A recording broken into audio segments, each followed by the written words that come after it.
요한일서 1장 1절부터 10절까지의 말씀이에요. 조이야 안녕. 오늘은 요한 할아버지가 쓴 아름다운 편지 이야기를 들려줄게. 요한 할아버지는 예수님의 가장 친한 제자 중 한 명이었어. 편지의 시작부터 아주 놀라운 이야기를 꺼내신단다. 세상에 처음 만들어질 때부터 계셨던 생명의 말씀이 있다는 거야. 그리고 요한 할아버지는 그 생명의 말씀을 자기 귀로 직접 듣고 눈으로 자세히 보고 심지어 손으로 직접 만져보았다고 자랑스럽게 말씀하셔. 조이야, 원래 눈에 보이지 않는 하나님과 함께 계시다가 우리 눈앞에 나타나신 이 영원한 생명이 누구실까? 맞아, 바로 예수님이셔. 요한 할아버지가 이 놀라운 예수님을 우리에게 전해주는 이유가 있단다.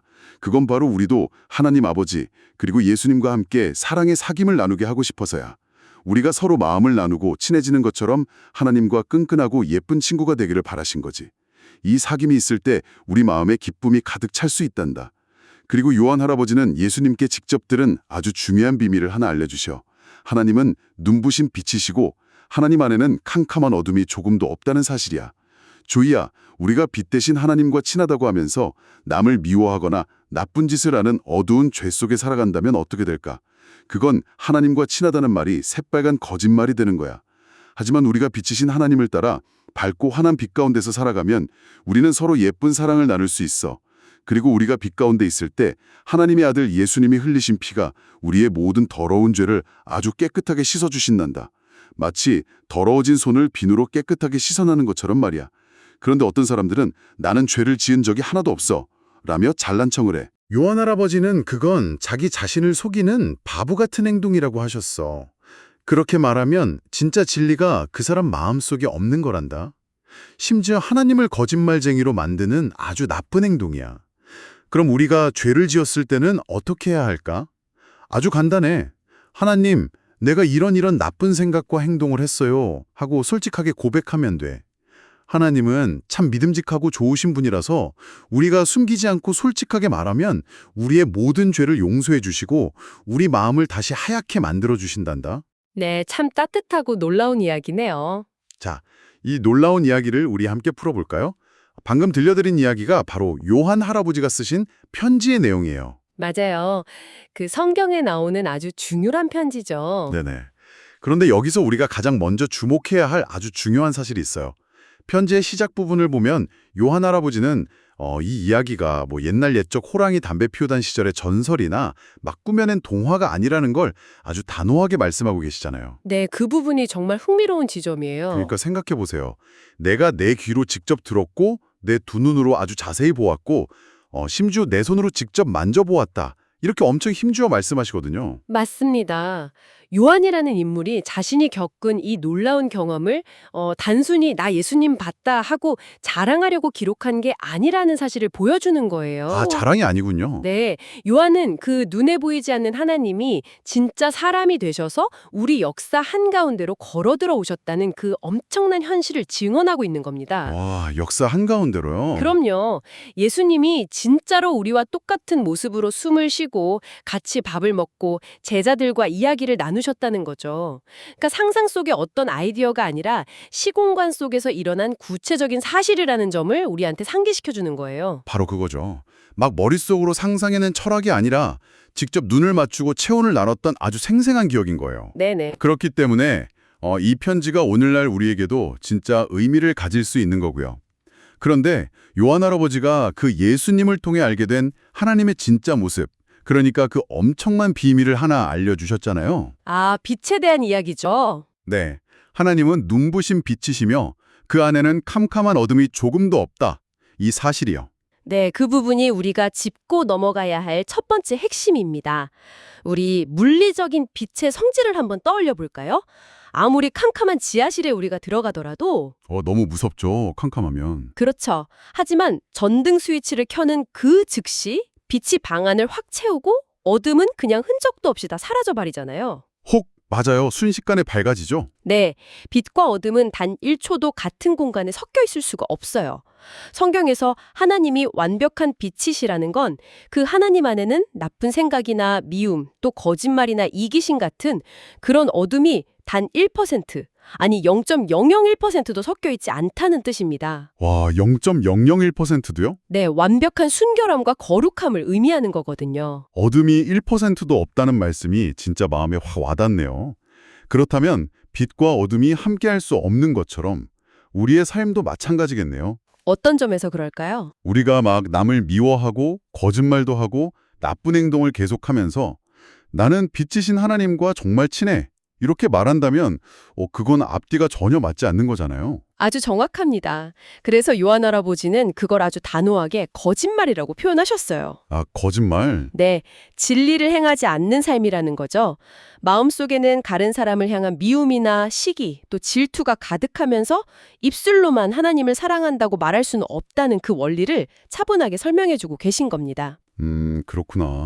하나님은 우리가 그저 주일에 교회에 가는 행동 하나만으로 만족하시는 분이 아니에요. 우리의 마음 깊은 곳부터 일상의 모든 생각과 행동이 진짜로 그 밝은 빛을 닮아가기를 원하시는 거죠. 자, 여기서부터 진짜 재밌는 부분인데요. 할아버지의 편지 속에 아주 반짝반짝 빛나는 보석 같은 단어가 하나 숨겨져 있었어요. 오, 어떤 단어죠? 바로 사귐이라는 단어예요. 성경이 처음 기록되었던 헬라어라는 옛날 언어로는 이 단어를 코이노니아라고 부른다고 하더라고요. 아, 네. 코이노니아 맞습니다. 이 코이노니아라는 단어의 진짜 깊은 의미를 알게 되면 아마 우리 듣고 계신 친구들과 부모님들 모두 깜짝 놀라실 겁니다. 헉, 진짜요? 우리가 평소에 사귄다, 친하게 지낸다 이러면 보통 어떤 걸 떠올리나요? 길을 가다 마주치면 안녕 하고 그냥 웃으며 인사하고 가끔 같이 노는 정도로 생각하기 쉽잖아요. 네네, 저도 그렇게 생각했어요. 하지만 성경이 말하는 코이노니아는 그런 가벼운 스침이 아니에요. 내 가장 깊은 마음을 나누고 또 내가 가진 시간과 소중한 것들을 기꺼이 다 함께 나누는 아주 깊고 끈끈한 생명의 관계를 뜻합니다. 와, 기쁠 때 막 자기 일처럼 같이 크게 웃어주고 슬플 때 옆에서 같이 엉엉 울어주는 그런 말 그대로 마음이 하나가 되는 특별한 관계 말이죠. 네, 바로 그거죠. 우리 친구들 여러분에게도 그 가장 아끼는 장난감이나 맛있는 간식을 기꺼이 전부 다 내어주고 싶은 그런 진짜 단짝 친구가 있나요? 성경이 말하는 사귐이 바로 그런 깊은 마음이래요. 맞습니다. 온 우주를 만드신 위대하신 하나님께서 나 같은 사람과 그런 특별한 단짝 친구가 되고 싶어 하신다니 정말 가슴이 막 벅차오르는 것 같아요. 이 그림을 조금 더 큰 관점에서 연결해 보자면 하나님이 처음에 세상을 만드시고 우리 인간을 창조하신 가장 본질적인 목적이 바로 이 엄청난 코이노니아를 나누기 위해서였습니다. 사랑을 막 주고받는 기쁨을 누리게 하시려고 우리를 지으신 거예요. 와, 코이노니아가 단순한 인사가 아니라 모든 것을 나누는 깊고 끈끈한 사랑의 사귐이라는 뜻이라니 정말 좋네요. 네, 정말 아름다운 뜻이죠. 그런데요, 여기서 잠깐만요. 깊이 생각하다 보니까 아주 크고 근본적인 의문이 하나 딱 생겨요. 오, 어떤 의문인가요? 아까 어두운 빛 앞에 가면 다 사라져버린다고 하셨잖아요. 네, 말씀드렸죠. 그런데 까맣게 더러워진 우리가 어떻게 티 없이 맑은 빛이신 하나님과 이 코이노니아를 나눌 수 있죠?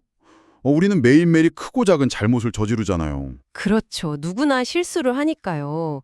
동생이랑 막 다투고 부모님께 거짓말도 하고 또 우리 어른들조차도 마음속으로 누군가를 미워할 때가 너무 많잖아요.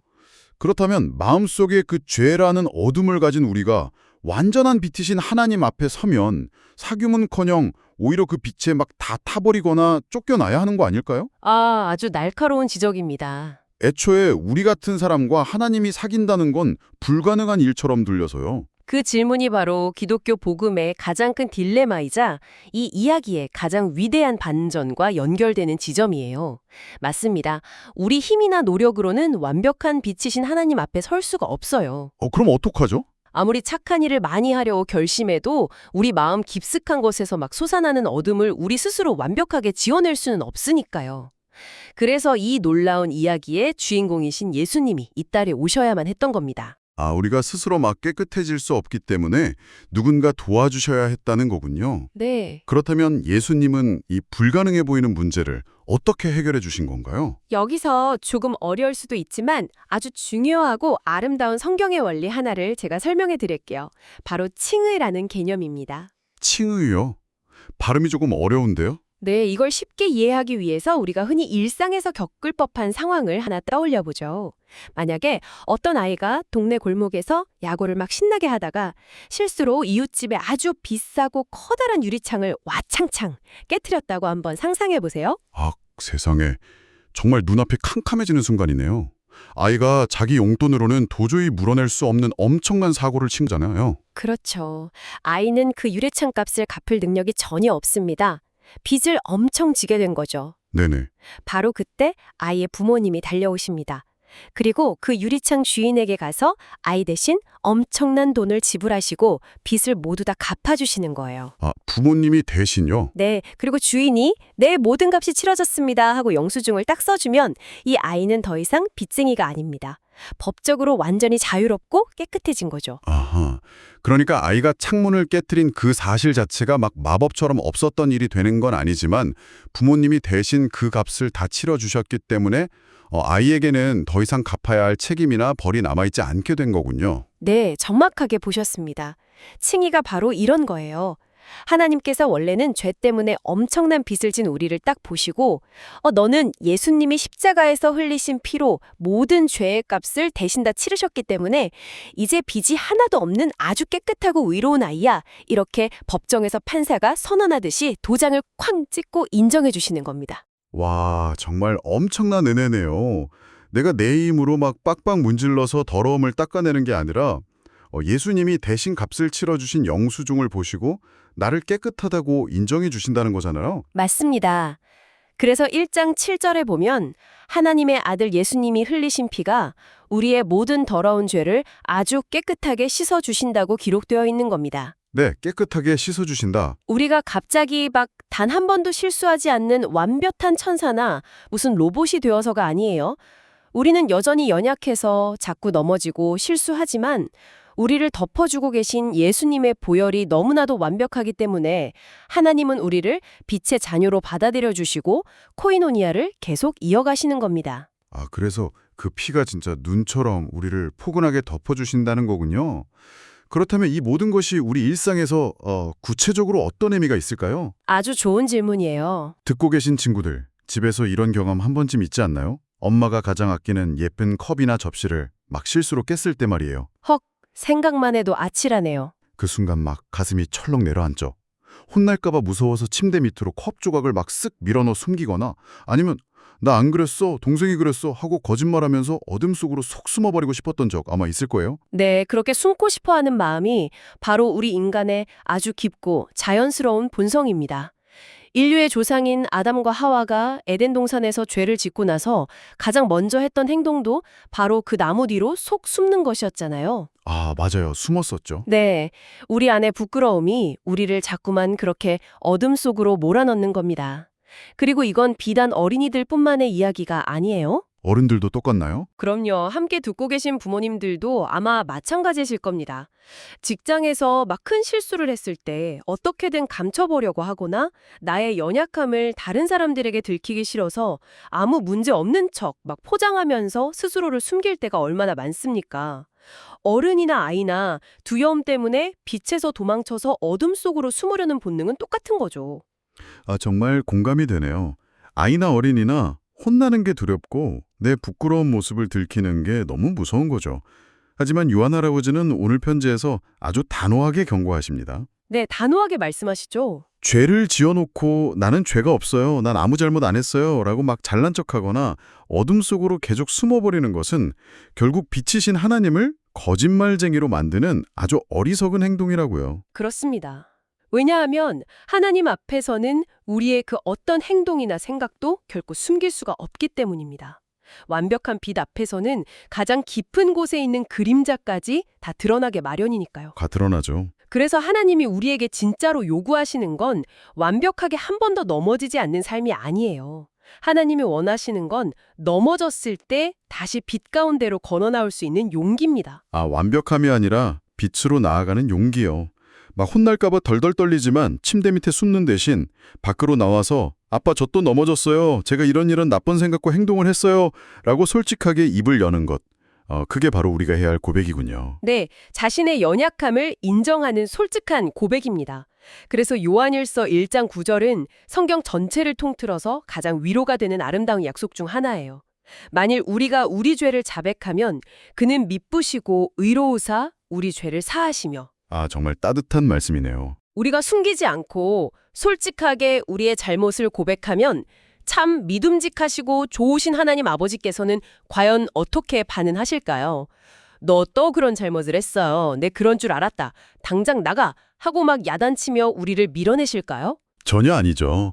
오히려 언제나 두 팔 벌려 따뜻하게 안아주시고 십자가의 보혈로 우리의 모든 까만 죄를 다시 눈처럼 하얗고 깨끗하게 씻어주신다는 거잖아요. 맞아요. 그러니까 빛 가운데로 나온다는 건 내가 티끌 하나 없이 완벽하다는 걸 증명하는 게 아니라 내 더럽고 부끄러운 모습을 있는 그대로 가지고 빛 대신 하나님 아버지 품으로 솔직하게 달려간다는 뜻이네요. 바로 그겁니다. 밖에서 막 신나게 뛰어놀다가 온몸이 흙투성이가 된 아이가 부끄러워하거나 숨지 않고 엄마, 나 다 놀았어요. 너무 더러워졌으니까 씻겨주세요 하고 집으로 당당하게 달려가는 모습을 한번 상상해 보세요. 너무 귀여울 것 같아요. 부모님은 그 더러워진 아이를 내쫓는 게 아니죠. 따뜻한 물로 구석구석 씻겨주시면서 미소 지으실 겁니다. 이렇게 솔직하게 고백할 때마다 언제나 우리를 안아주시고 깨끗하게 씻어주시는 하나님의 그 크고 넓은 사랑을 생각하면 정말 깊은 안심이 되고 마음이 따뜻해집니다. 진짜 막 마음이 편안하게 놓이네요. 이렇게 우리의 잘못을 솔직하게 말씀드리고 또 용서받고 다시 씻음받는 이 아름다운 과정을 통해서 우리는 하나님과 절대 끊어지지 않는 영원한 코이노니아, 그 눈부신 사귐을 매일매일 이어갈 수 있는 거군요. 그렇습니다. 그래서 오늘 요한 할아버지의 편지는 우리를 겁주려는 어떤 무서운 경고장이 절대 아니에요. 아, 경고장이 아니군요. 네, 오히려 우리를 살리기 위한 사랑이 아주 듬뿍 담긴 초대장인 거예요. 언제든 두려워하지 말고 거짓된 완벽함으로 포장하려 하지 말고 그냥 있는 모습 그대로 빛이신 하나님 아버지께로 솔직하게 나아오라는 아주 따뜻한 초대 말입니다. 자, 오늘 이 깊고 놀라운 이야기를 끝까지 귀 기울여 들어준 우리 친구들 그리고 부모님들, 이제 우리가 결심하고 대답해야 할 차례예요. 우리는 매일매일 완벽하게 살 수는 없을 겁니다. 하지만 우리의 까맣고 부끄러운 마음을 눈처럼 하얗게 덮어주시는 예수님을 굳게 믿고 의지할 수는 있어요. 네, 믿고 의지할 수 있죠. 거짓말하며 어둠 속으로 숨지 않고 매일매일 빛 가운데로 용기 내어 걸어나가는 것. 나의 진짜 마음을 솔직하게 털어놓으며 예수님과 변함없는 코이누냐를 나누는 것. 우리 이 멋진 약속을 오늘 다 함께 마음에 깊이 새겼으면 좋겠어요. 여러분은 오늘 무엇을 결심했나요? 오늘 말씀을 들으면서 여러분의 마음속에 떠오른 그 생각과 다짐을 꼭 기억해 주시길 바랍니다. 네, 꼭 기억해 주세요. 하나님의 크신 사랑을 생각하며 이제 다 함께 마음을 모아 기도를 드릴 시간입니다. 눈부신 빛이 되시는 하나님 아버지 감사합니다. 예수님을 우리에게 보내주셔서 하나님과 깊은 사랑의 사귐을 나눌 수 있게 해주시니 정말 기뻐요. 하나님, 저는 때때로 나쁜 행동을 하고도 혼날까 봐 모르는 척 숨길 때가 있었어요. 내 마음속에 있는 캄캄한 어둠과 고집을 용서해 주세요. 이제는 거짓말하지 않고 나의 잘못을 하나님께 솔직하게 고백할게요. 예수님이 흘리신 십자가의 피로 저의 모든 더러운 죄를 깨끗하게 씻어주세요. 매일매일 환한 빛 가운데서 걸어가며 하나님과 끈끈한 코이노니아를 나누는 예쁜 하나님의 자녀가 되게 해주세요. 나의 죄를 언제나 용서해 주시는 예수님의 이름으로 기도합니다. 아멘. 조회야, 예수님의 피로 씻음받은 우리의 마음이 정말 반짝반짝 빛나는 것 같지 않니? 다음 시간에는 요한 할아버지가 우리에게 하나님을 아는 사람이 꼭 지켜야 할 새로운 약속에 대해 가르쳐 주실 거야. 다음 이야기도 두근거리는 마음으로 기대해 주렴.